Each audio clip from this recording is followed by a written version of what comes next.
Geographic space means so much to so many of us. Even many of us who don't live here have some kind of connection to this space, and it's so full with stories.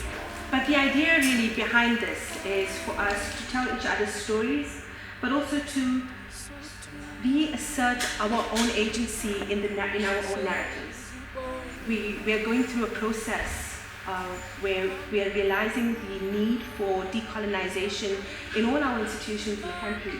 And it still remains a very controversial topic, and for many people, even what exactly decolonization means remains up in the air. But I think that it ultimately comes down to something like this. It comes down to us asserting control of our own stories and realizing that our own stories are as valuable as anybody else's. So that's what we're hoping to do here today.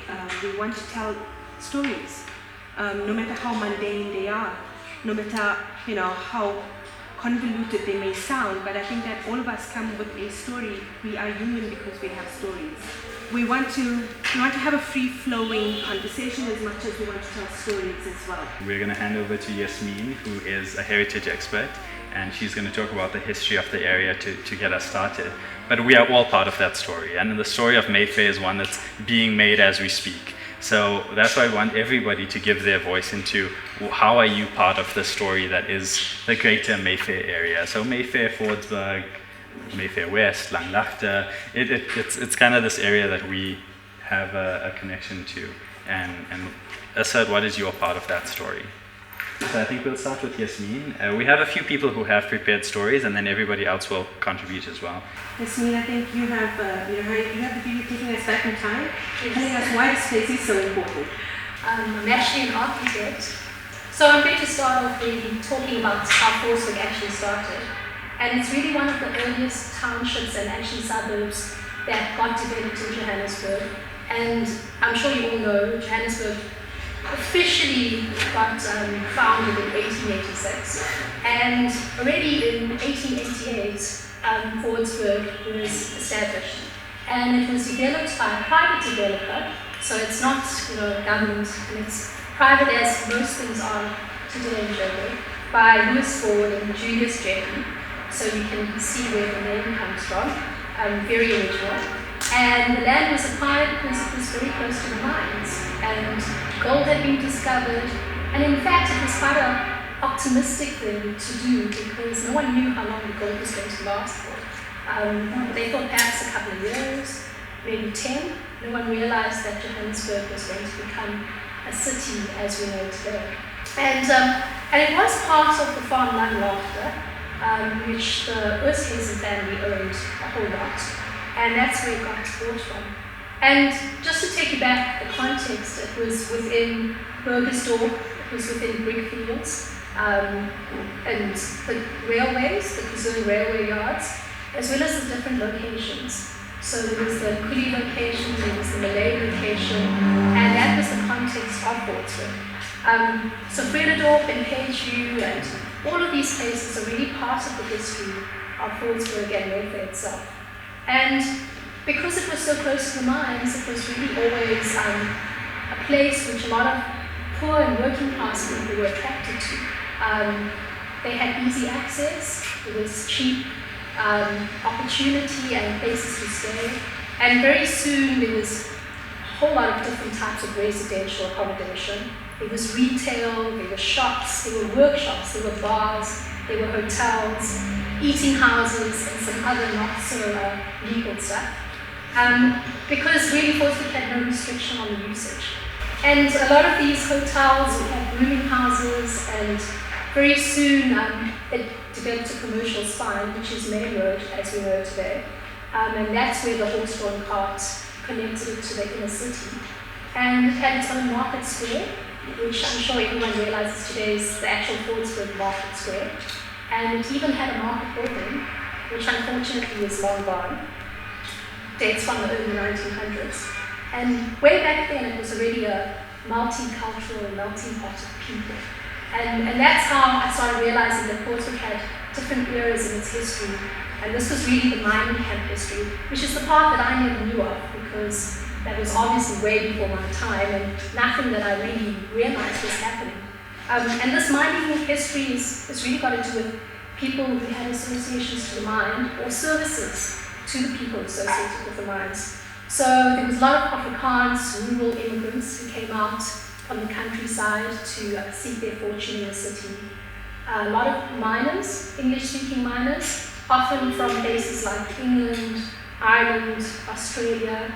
These were all artisans who knew the mining industry, and they were here also to do their fortune and then go back home.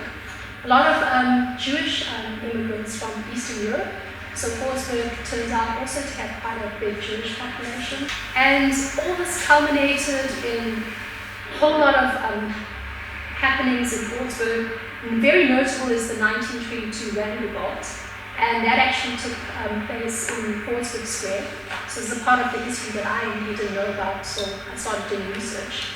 And it was a mining strike, very much like we have mining strikes today. And it again became a bit violent and got mobbed. And eventually, Jan Smuts had to bring in, the government came in, the military law was declared, and Fordsburg Square was bombed, basically. And if you ever see some of the photos, the old photos, it's quite a shock when you see. And the market building there actually got totally shot and bombed at, which is why there's nothing left of it today. In fact, there's a blue cloth on the toilet block, which is the only remnant of the square, there today. So next time you go try out your food, you can just think back. So that was like way back in 1922. And then it brings us a lot to the Indian era. And the Indian era, I think, often overlaps. You know, it's mostly from the 50s onwards. And really because a lot of Indian people came to Durban for the same reason, because of the gold, and to try out business opportunities. And mostly, unfortunately, way back, as soon as Joburg was discovered, the government had really brought laws into place to keep Asian people in their right trading places and places where they could stay. And because of that, most Indian people would either end up in the location, because that was where they were only legally allowed to stay, and the rest of them either lived in brickfields or in Fordsburg. And that's really how Fordsburg became very much more giving it an Indian character.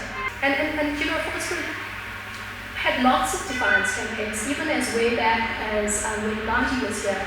He in fact did a speech where the mosque is now, and the earlier rendition of the mosque. And really it was to burn, basically Asians had to keep registration cards to say that they were legally allowed to be here, and just to burn those passes effectively. And that was often, it's often credited that Gandhi got a lot of his ideas about non-violence from South Africa, and particularly Johannesburg.